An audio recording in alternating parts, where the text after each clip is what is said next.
प्रलोभन। इसी संग का प्रलोभन जातक कथा है। गंगा के किनारे एक तपस्वी रहता था। एक दिन जब वो नदी में स्नान कर बाहर आया तो उसी स्थान पर जाकर एक हिरणी ने पानी पिया, जिससे वो तत्काल गर्भवती हो गई। सन्यासी ने जब हिरणी की अवस्था को देखा तो उसे ये ज्ञात हुआ कि वो उसके बच्चे की माँ बनने वाली थी। कुछ ही दिनों के बाद हिरणी ने एक बच्चे को जन्म दिया। तपस्वी ने उसका नाम इसी संग रखा। वो सन्यासी पुत्र भी पिता के संरक्षण में एक महान तपस्वी बनने लगा। कुछ वर्षों के बाद जब तपस्वी ने अपना अंतकाल निकट पाया तो उसने इसी संग को अंतिम उपदेश हेतु बुलाया और उसने उसे नारी के मोह पाश से मुक्त रहने का परामर्श दिया। फिर उसने हमेशा के लिए अपनी आंखें मूंद ली।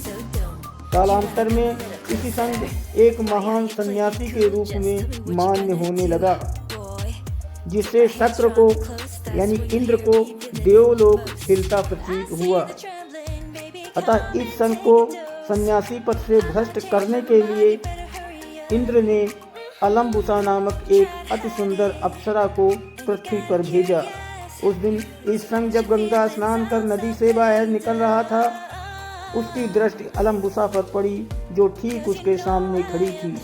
उसके रूप सौंदर्य के जादू से इसी संग अपने होश खो बैठा। अलम्बुसा ने तब उसे इशारों से खींचती उसकी कुटिया में ले गई। तभी से वो 3 वर्षों तक अलम्बुसा के आलिंगन में बंधा रहा।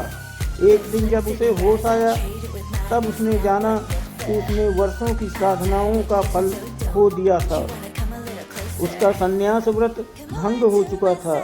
वो फूट फूट कर रोने लगा। अलम्बुसा को उसकी दशा पर बहुत दया आई। उसने इसी संग से माफ़ी मांगी। इसी संग ने उस पर कोई दोष आरोपित नहीं किया, क्योंकि वो जानता था कि भूल तो उसकी अपनी ही थी। अलम्बुसा जब देवलोक पहुंची तो शक्र ने उसे उसकी सफलता के लिए बधाई दी और कोई भी वर मांगने को कहा। तब खिन्न अलम्बुसा ने देवराज से ये वर मांगा कि वे उसे फिर किसी ऐसे कार्य में न लगाएं जिससे किसी तपस्वी का शील भंग हो। दोस्तों, वीडियो को लाइक और सब्सक्राइब जरूर करें। आपकी बहुत मेहरबानी होगी। धन्यवाद।